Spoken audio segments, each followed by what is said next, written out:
This is an extraordinary case. This is an investigation that's now been going on for about 3 years, and the Justice Department is planning to step in where FIFA itself has failed in its own investigation of itself.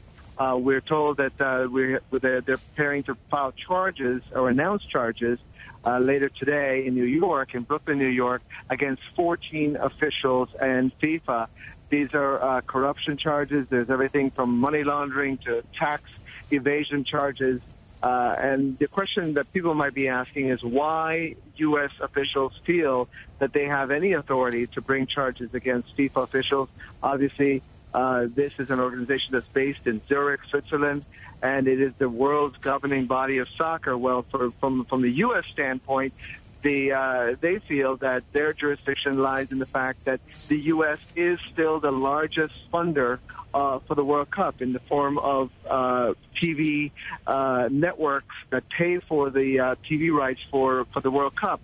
So that is one way they have jurisdiction. And again, this is an organization that has been dogged by corruption allegations for many years. Sepp Blatter is expected to win re-election on Friday. He's been at the center of this case. He is not being charged. He's not one of the 14 people being charged in this case. But many people who are very close to him are going to be charged. And so this is going to definitely be something that's going to hang over Sepp Blatter and the leadership at FIFA. Again, they're that organization that's been dogged by corruption allegations for many, many years. So, Evan, also explain to us, how would extradition in this case work if these officials are charged with corruption in a foreign country, presumably Switzerland, amongst others? Is there extradition there? How will these people actually get back to the U.S. to stand trial? Well, that's a great question, and it is going to be a challenge. I will not. That is not a small thing, especially when you're talking about Switzerland. The U.S. has charged many officials in banking cases and tax evasion cases with Switzerland, and they have refused to extradite those people. So what it requires is for there to be an equivalent crime in Swiss law. And so one of the things that the U.S. prosecutors have done is bring charges that, for example, money laundering, wire fraud, things that could be equivalent in Swiss law. And that's what they hope will be able to get some of these people brought to on a plane over to New York to face trial on these corruption charges, John. And we have 14 officials here, we believe, who are going to be charged or have been charged. Arrests underway as we speak, I think, is what we've been reporting. Right. We don't know who these officials are at this stage.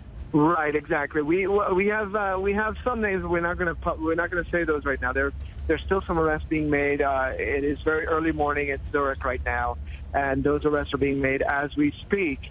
And so what we expect to have is more information as the day goes on. But make no mistake, this is a major announcement by U.S. prosecutors.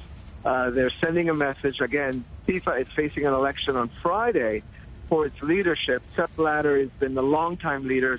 He's about to be elected. It's likely he's going to be elected for his 5th term. And the question has always been is whether or not they've done enough to stem what has been widespread allegations of corruption. And this has not been seen in the United States, or certainly at the Justice Department, as it's not been seen that they've been doing enough.